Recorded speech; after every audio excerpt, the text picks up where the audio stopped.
अपने ही फोल्डर के अंदर यानी अपने ही वेबसाइट के अंदर दूसरे पेज पे लेके जाना चाहता हूँ, तो उसका तरीका ये है कि एक और फाइल बनाऊँ जिसका मैं पाथ देना चाह रहा हूँ। चूँकि दूसरी फाइल होगी वो जाहिर है, तो main.html। ओके, अब main.html के अंदर मैं यहाँ पे अपनी बॉयलरप्लेट जनरेट कर देता हूँ, ठीक है। और यहाँ मैं मेन काम शुरू करूँगा। तो अब यहाँ मैं करूँगा मेन काम शुरू। अच्छा, मैंने पाथ नहीं दिया, सॉरी, मैं पाथ दे दूँ क्योंकि मैंने अब बनाई है तो अभी पाथ दे सकता हूँ। किस नाम से बनाई है? main.html। मैं main.html लिखने की कोशिश करूँगा ही कि वो मुझे खुद से दे देगा नीचे, ठीक है। वो मुझे दे रहा है, क्या कहते हैं उसके अंदर ऑप्शन देने लग गया, ठीक है। तो ये मैंने इंटर करा, अब ये पाथ सेट हो गया। अब जैसे ही मैं इस पेज पे क्लिक करूँगा, लिंक पे क्लिक करूँगा, ये पेज आ जाएगा। अब इस पेज के अंदर हम एक एक करके सब चीज़ें जो है यूज़ करते हैं।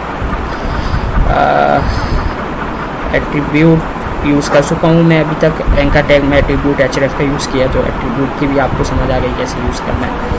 Difference between tag and element, ठीक है। टैग और एलिमेंट भी यूज़ हो चुका है क्योंकि गो टू वेबसाइट लगा एंकर टैग में, तो वो एक एलिमेंट बन गया। अगर कंटेंट गो टू वेबसाइट हटा दूँ, खाली एंकर टैग देखें तो वो एक टैग बन गया। एंकर टैग के अंदर href आता है तो वो एट्रीब्यूट बन गया। तो ये दोनों चीज़ें एक ही चीज़ में कवर हो गई, एक ही टैग के अंदर। अच्छा,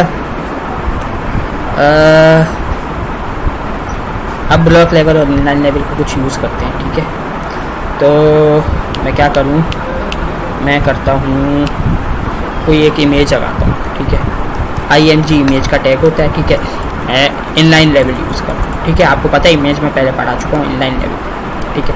सोर्स के अंदर मैं दे देता हूँ, कौन सी इमेज यूज़ करूँ यार, मुझे डाउनलोड करनी पड़ेगी कोई एक इमेज।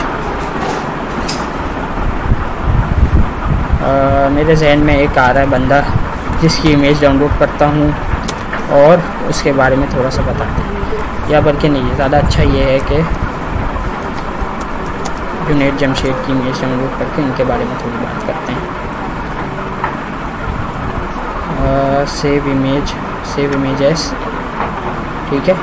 ये इस तरीके से सेव हो जाएगी। डेस्कटॉप पे कर लेते हैं ताकि सामने जल्दी मिल जाए। डेस्कटॉप पे नहीं, बल्कि अच्छा तरीका ये है कि आप जो है इमेज को जब सेव कर रहे हो ना, तो आप पता क्या करें, आप जाएं अपने न्यू प्रोजेक्ट नाम रखा था ना हमने, न्यू बहुत सारे न्यू, हाँ ये पीछे गुजरा, न्यू प्रोजेक्ट, ये फोल्डर था हमारा, ठीक है। इसके अंदर आप एक बना दें, क्या बना दें, न्यू के नाम से फोल्डर, और उसका नाम रखें आप इमेजेस, ठीक है। ये अच्छा तरीका होता है कि आप अपने जिस फोल्डर में काम कर रहे हैं सारे एसेट्स उसी के अंदर रखें। सारा सामान, जो भी आपकी इमेजेस हैं, जो भी आपकी स्टाइल शीट है, जो भी आपके जावास्क्रिप्ट की फ़ाइल है, वो सारी एक ही जगह आ रही होंगी, तो इमेजेस भी यहीं आनी चाहिए, ठीक है। ये इमेजेस का फोल्डर बन गया। मैं इसके अंदर जाऊँगा और इधर ये इमेज डाउनलोड कर लूँगा। अब मैं आपको पाथ देना और अच्छे से समझाता हूँ कैसे, ठीक है। अब मैं कहाँ पे हूँ, मैं हूँ न्यू प्रोजेक्ट के अंदर, ठीक है। अब न्यू प्रोजेक्ट के अंदर से मुझे जाना कहाँ है, इमेजेस में पहले जाना है, फिर उसके बाद इमेजेस के अंदर जाऊँगा ना जब, तो फिर ये मिलेगा मुझे, ठीक है। तो अभी समझें कि अगर मैं डायरेक्ट, यार एक मिनट, अगर मैं डायरेक्ट ये डाउनलोड करके लिखना शुरू करूँ तो ये मुझे देगा नहीं, देखिए उसको नहीं पता, क्योंकि जिस फोल्डर में, न्यू प्रोजेक्ट के फोल्डर में ये चीज़ उधर नहीं है।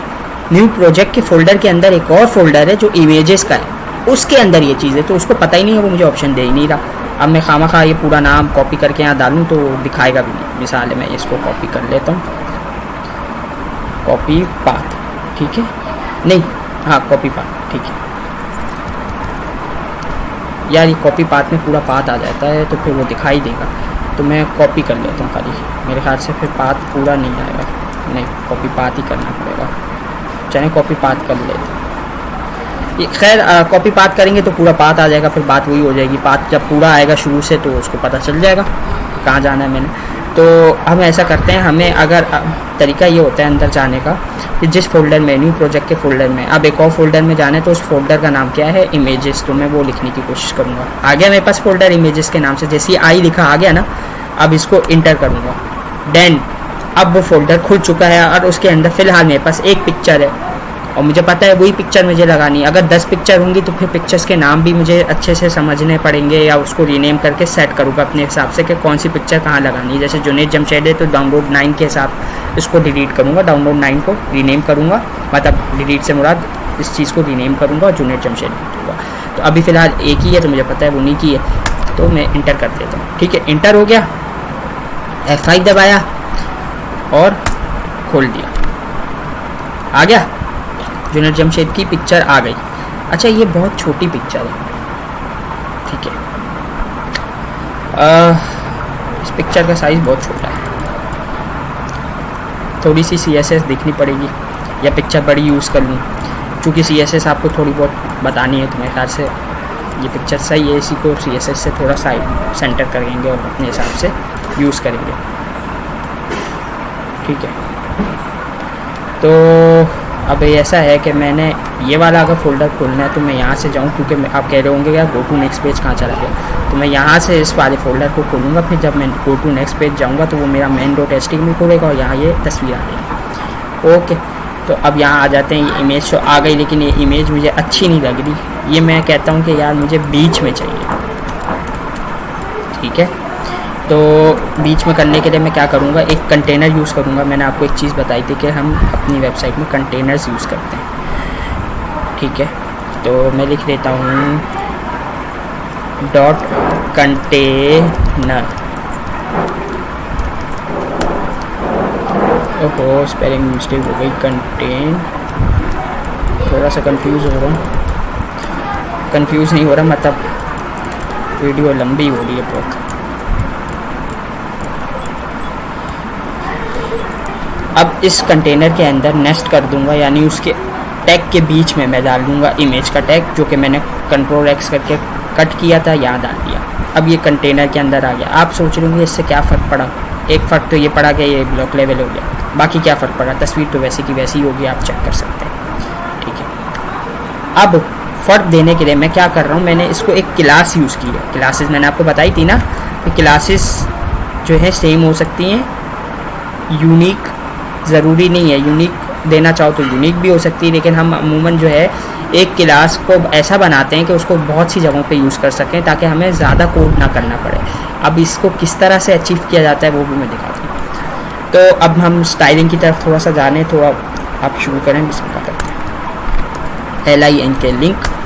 अब लिंक के अंदर इसने मुझे दे दिया रेल में स्टाइल शीट, इसको पहले ये ऑटोमेटिकली स्टाइल शीट दे, ठीक है, जैसे फेव आइकन में देता है पहले ऑटोमेटिकली, फिर उसको फेव आइकन को जो है हमने अगर चेंज करना है स्टाइल शीट की जगह आइकन करेंगे इसको। तो अब href के अंदर मुझे जो पाथ देना है वो मुझे अपनी CSS की फ़ाइल का पाथ देना है, जो कि मैंने बनाई नहीं है, तो मैं पाथ कहाँ से दूँ। तो पहले मैं क्या करूँगा, यहाँ जाऊँगा STYLE। अच्छा ये कहीं इसके अंदर तो नहीं आ रहा, हाँ ये उसके अंदर घुस रहा था, शुक्र है मैंने रोक लिया इसको पहले। तो इसको मैं F2 दबा के दोबारा लिखने की स्टाइल डॉट CSS। ठीक है, जैसे HTML था अब CSS यूज़ कर रहे हैं तो स्टाइल डॉट CSS, बस इंटर। ये बन गई मेरी CSS की एक एक्सटर्नल फाइल। फ़िलहाल मैं इसको बंद करता हूँ, इधर मैं इसको लिंक देने की कोशिश करता हूँ। क्या है, STYLE खुद से आ रहा है स्टाइल डॉट CSS। मैं इंटर कर दूँगा और मुझे मिल जाएगा स्टाइल डॉट CSS। अब इसको पता चल गया कि मैंने इस पेज के ऊपर ये वाली CSS चलानी है। चलानी तो है, लेकिन CSS में देना क्या है वो मैं जाके बताता हूँ। क्या देना है, मैंने क्लास दी है कंटेनर। अब इस क्लास के नाम से ये इसको पहचानेगा। ठीक है, क्लासेस के नाम से भी पहचानते हैं, टैग के नाम से भी पहचान सकता है, लेकिन टैग के नाम से आप अगर उसको दोगे तो वो बहुत बुरी प्रैक्टिस है। उसकी वजह ये है कि अगर डिव के टैग मैंने बार बार यूज़ किए हुए तो वो हर डिव के टैग के ऊपर वही वाले स्टाइल जो है फेंक रहा होगा, वही वाला स्टाइल मार रहा होगा। ठीक है, तो अगर मैंने इसको कंटेनर दिया और एक दो क्लासों को कंटेनर दिए जिनको मैं चाहता हूँ कि वही एक पर्टिकुलर स्टाइल उन कंटेनर के ऊपर ही यूज़ हो, ठीक है, तो वो उन्हीं कंटेनर पे यूज़ होगा, बाकी डिवों को जो है छेड़ेगा नहीं। लेकिन अगर सारे डिव को मैंने पकड़ लिया, खाली डिव लिख दिया यहाँ पे डॉट के बगैर मैंने खाली डिव लिख दिया, देखें ये दे तो रहा है। अब इसमें क्या होगा, मेरे पास अगर वेबसाइट में 20 बार डिव यूज़ हुआ है, 20 डिवों के ऊपर वो स्टाइल हो जाएगा। लेकिन कंटेनर मैंने अगर 3 डिव में यूज़ किया हुआ तो डेट मीन्स कि 3 जगहों पे जो क्लास है वो है कंटेनर की, और उन 3 डिव्स को एक पर्टिकुलर स्टाइल लेना है, एक ही किस्म का स्टाइल लेना है, मैं ये चाहता हूँ। और अगर किसी एक चीज़ को सबसे ही यूनिक किस्म का स्टाइल देना है और बाकी चीज़ों को नहीं देना, तो उसके लिए आईडी यूज़ करेंगे। आपको आई होप समझ आ रही होगी। तो अभी फ़िलहाल मैंने क्लास यूज़ की है तो मैं क्लास बता रहा हूँ, डॉट कंटेनर, ठीक है, डॉट करके आता है क्लास का, ठीक है। क्लास को इस तरीके से हम पकड़ते हैं। अब डॉट कंटेनर तो कर दिया, अब इसको हम करते हैं, चले हम कोशिश करते हैं इसको बीच में करने की। तो उसको बीच में करने के लिए सबसे पहले तो मैं मेरे ख्याल से इस इमेज को बड़ा करते हैं, बीच में नहीं करते, बड़ा करते हैं, वो ज़्यादा अच्छा रहेगा। तो मैं इसको विड्थ देता हूँ 100%। आई होप के चलेगा, ये काफ़ी टाइम हो गया है इसको चलाएगा। अच्छा ये खुला हुआ है तभी दोबारा नहीं खुला, अच्छा ऐसे नहीं चल रहा, 1 मिनट।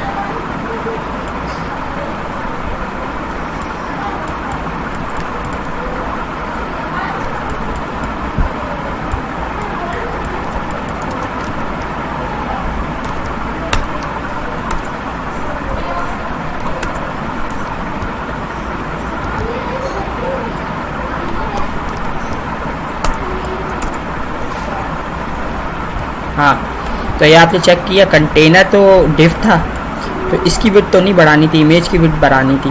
तो कंटेनर के अंदर जाके अब मेरे पास क्या टैग था, इमेज का टैग था, यानी एक कंटेनर है उसके अंदर इमेज का टैग है, ठीक है।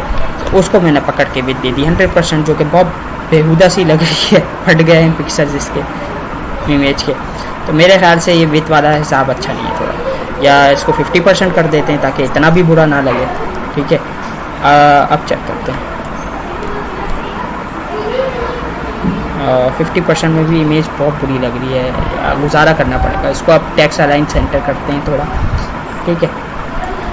टेक्स्ट अलाइन सेंटर से थोड़ा सेंटर हो जाएगा जहाँ तक मेरी उम्मीद है। अच्छा, इसको नहीं करना, मुझे कंटेनर को करना है टेक्स्ट अलाइन सेंटर, इमेज को टेक्स्ट अलाइन सेंटर नहीं करना। ये चीज़ याद रखें क्योंकि मैंने कंटेनर के अंदर रखा हुआ, कंटेनर को बीच में करना है। कंटेनर बीच में होगा तो इमेज उसके अंदर ही मौजूद है तो वो खुद बीच में हो जाएगी, ठीक है। तो अब ये तो यहाँ पे मुझे दोबारा कंटेनर लिखना होगा क्योंकि ये इमेज को कर रहेगा, कंटेनर को नहीं करेगा।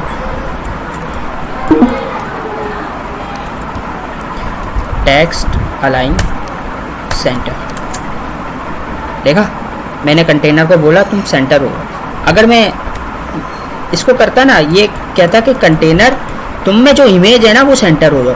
मानो कि कंटेनर लेफ्ट हैंड पे रखा हुआ है, उस लेफ्ट हैंड के अंदर इमेज थोड़ा सा उस कंटेनर के अंदर सेंटर होके एडजस्ट हो जाती, लेकिन कंटेनर तो लेफ्ट पे ही रखा रहता, समझ रहे हैं आप। यानी एक डब्बे के अंदर आपने किताबें रखी हुई हैं, उन किताबों को आप सेंटर कर दें डब्बे के अंदर ही। डब्बा आपका उल्टे हाथ पे रखा हुआ है तो दिखेगा कैसे, उल्टे हाथ पे ही दिखेगा। तो आपने डब्बे को उठा के सेंटर में करना है, ना कि अंदर की चीज़ों को सेंटर करना है। सही, अंदर की चीज़ों को सेंटर करेंगे तो वो डब्बे के अंदर ही सेंटर हो जाएंगी, लेकिन वो आपको सेंटर में नहीं दिखेगा, समझ रहे होंगे आप, ठीक है। तो टेक्स्ट अलाइन सेंटर हो गया आप थोड़ा।